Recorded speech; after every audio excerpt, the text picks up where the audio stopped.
Oke, bismillahirrahmanirrahim. Salihah, baiklah kita lanjutkan materi belajar di rumah hari ini ya, pembelajaran mata pelajaran IPS, Ilmu Pengetahuan Sosial. Oke, sebelum kita melanjutkan ke pembelajaran hari ini, marilah kita membaca basmalah bersama. Bismillahirrahmanirrahim. Nah, IPS tema 5, pahlawanku dengan subtema perjuangan para pahlawan. Oke, baiklah kita akan membahas materi apa? Nah, sesuai dengan temanya ya, pahlawanku dan perjuangan para pahlawan. Kita akan melihat tokoh-tokoh dan peninggalan pada masa kerajaan Hindu, Buddha, dan Islam. Ya, pada masa zaman dahulu, pada masa zaman kerajaan ya. Oke, pada zaman sebelum kemerdekaan. Oke. Nah, di sini ada beberapa tokoh beserta peninggalan kerajaan Hindu, Buddha, dan Islam dan sikap kepahlawanannya. Oke, kita lihat yang pertama ada Raja Mulawarman. Ya, tokohnya ya, tokoh itu orangnya ya. Bukan tokoh kelontong, bukan tokoh yang dekat samping rumah ya. Beda, itu tokoh warung. Nah, kalau ini tokoh. Tokoh itu adalah orang ya.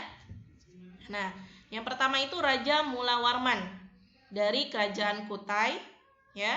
Nah, raja ini memeluk agama Hindu yang terkenal baik budi. Ya, sebelumnya di materi IPS minggu lalu kita sudah mempelajari ya tentang agama Hindu ya, mempelajari apa itu kitabnya, kemudian apa itu hari rayanya, kemudian apa nama tempat ibadahnya ya. Oke, kemudian Raja Mulawarman ini menyedekahkan 20.000 ekor sapi kepada kaum Brahmana ya. Pada masa itu namanya kaum Brahmana ya, orang-orang Hindu. Nah, kemudian sikap kepahlawanannya ada apa saja? Ada adil dan bijaksana, kemudian taat menjalankan ajaran agama serta mencintai rakyatnya. Kemudian dia dermawan. Ya, dalam Islam, dalam agama kita, ya, sikap kepahlawanan yang dimiliki Raja Mulawarman ini sangat baik sekali. Dia adil, kemudian taat menjalankan agamanya, kemudian juga dermawan. Dermawan itu baik hati ya. Dermawan itu suka berderma, suka memberi, suka bersedekah, seperti itu ya. Nah, selanjutnya raja yang kedua masih dari kerajaan Hindu ya, yaitu kerajaan Singosari. Ada Raja Kertanegara namanya. Nah, Raja Kertanegara ini memeluk agama Hindu. Dia berhasil menaklukkan seluruh wilayah Nusantara. Wow, Masya Allah, hebat ya. Pada zaman kerajaan, Raja Kertanegara ini berhasil menaklukkan seluruh wilayah Nusantara. Sikap kepahlawanannya ada pantang menyerah dalam menyatukan Nusantara, kemudian berani dan tegas menolak untuk tunduk kepada bangsa Mongol. Bangsa Mongol ini bangsa Cina ya. Nah, di sini lihat peninggalannya, sejarahnya Candi Singosari. Ya, Candi Singosari. Ya.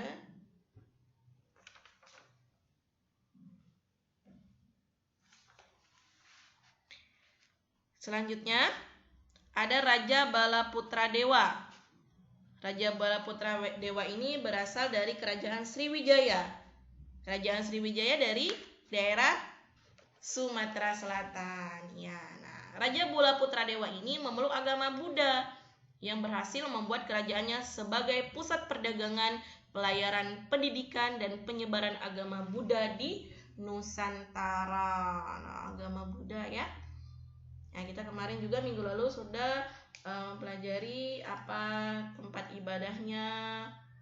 Kemudian kalau tempat ibadah agama Buddha ini vihara ya. Pusatnya di Jogja ya, Candi Borobudur, agama Buddha. Kemudian sikap kepahlawanannya ada jujur dan disiplin dalam memimpin rakyatnya, adil dan bijaksana dalam menegakkan hukum ya. Prasasti Kedukan Bukit. Nah, ini peninggalannya. Jadi peninggalan-peninggalan sejarah itu ada ya, nyata ya. Nah, dari situlah para ilmuwan ya meneliti ya dari peninggalan-peninggalan sejarah. Ya, ternyata memang benar ada ya masa kerajaan itu. Dan raja-raja itu pada zamannya ya sudah memiliki sikap kepahlawanan yang jujur, disiplin, adil, dermawan, bijaksana ya. Yang semua sikap-sikap itu ya diajarkan dalam agama kita, diajarkan dalam agama Islam. Nah, mereka saja yang tidak beragama Islam ya, tidak beriman, mereka memiliki sikap yang baik. Nah, apalagi kita sebagai orang muslim ya, perlu bersikap baik, sangat perlu bersikap jujur, disiplin, bijaksana ya. Oke.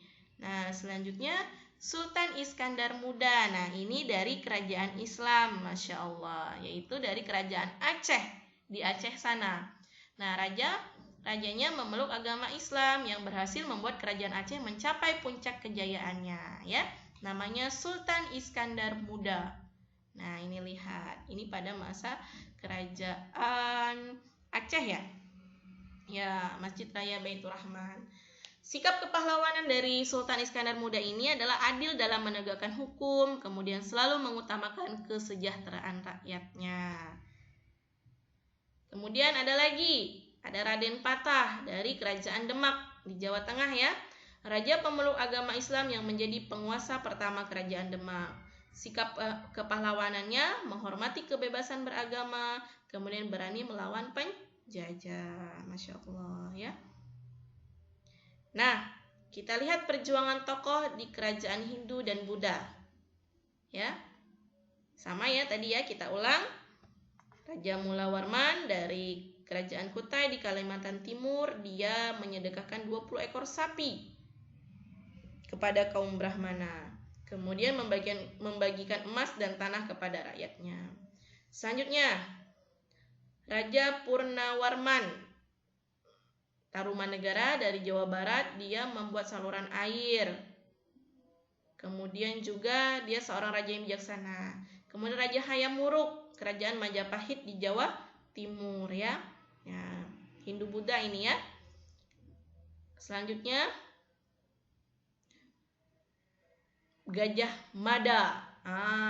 Ini di Jogja ya, Kerajaan Majapahit Jawa Timur ya. Yang di Jogja itu dijadikan nama universitas ya, UGM ya, Universitas Gajah Mada, yang terkenal sekali ya, universitas negeri itu ya. Kalau masuk itu Masya Allah keren ya, Universitas Gajah Mada. Ya, kedokterannya juga keren di situ. Siapa tahu nanti dari Ananda Solihah kelas 4B bisa masuk tembus ke UGM nantinya ya, kuliah di sana. Amin. Kemudian seorang Mahapati yang gagah berani menaklukkan wilayah lain untuk mempersatukan Nusantara. Nah, itu Mahapati Gajah Mada.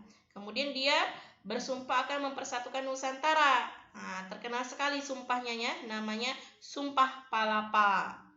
Nah, banyak juga dijadikan nama-nama ini Palapa ini. Ada satelit Palapa, kemudian gitu ya. Nah, relief Mahapati Gajah Mada yang memegang keris. Nah, ini dia. Relief ini berada di kawasan Monumen Nasional Monas di Jakarta.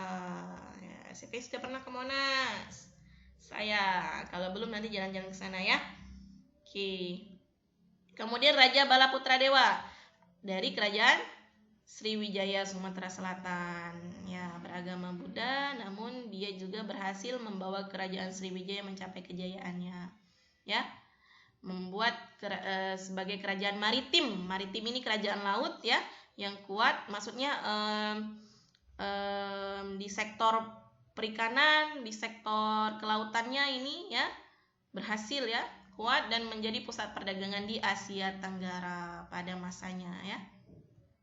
Nah, dari penjelasan tadi di sini ada 4 challenge ya mengenai kerajaan Hindu, Buddha, dan agama Islam, kerajaan Islam ya, tokoh dan peninggalan pada masanya ya.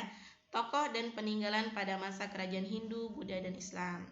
Tokohnya siapa, rajanya, orangnya, kemudian dia masuk ke kerajaan Hindu kah, Buddha atau Islam kah, kemudian peninggalannya tadi seperti candi-candi, kemudian prasasti ya. Oke. Begitu ya. Bisa dipahami. Juga materi ini simpel ya. Kalau materi IPS itu lebih ke, kalau sekarang sudah menuju ke sejarah ya. Ya, sudah belajar tentang sejarah kalian. Ya, sejarah-sejarah di Indonesia tentang kerajaan di masa kerajaan Hindu, Buddha, dan Islam pada masa sebelum Indonesia merdeka. Nah, di sini ada soal yang perlu kalian kerjakan ya. Kemudian juga di sini ada soal keterampilannya yang perlu dikerjakan. Oke. Nah, waktunya 1 minggu untuk mengerjakan challenge yang dikerjakan di rumah.